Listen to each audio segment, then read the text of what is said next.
ভেজার যে একটা আসলে মজার অনুভূতি, সেটা আসলে বহু বছর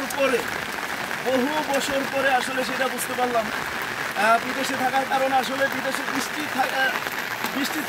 বৃষ্টি থাকলেও আসলে বিদেশে ভেজার মতো একটা পরিস্থিতি নাই। আমাদের দেশে বৃষ্টি আসলে বৃষ্টিতে ভিজে যে একটা মজা আসলে করা যায়, সেটা আসলে বিদেশে করা যায় না।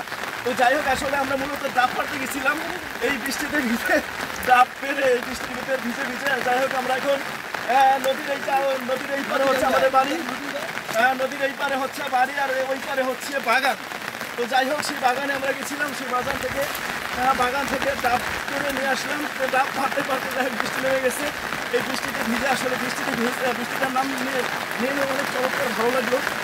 সবাই আসলে বৃষ্টিতে ভিজে চমৎকার একটু মজা করলাম। যাই হোক, এখন ভাব ফেটে বৃষ্টিতে ভিজে আমরা যাচ্ছি।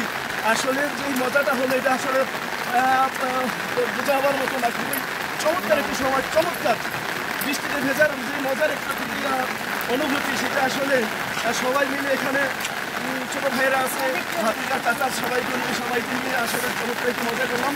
আসলে খুবই চমৎকার একটি ভালো সময় আমাদের কাটলো। সবাইকে ধন্যবাদ।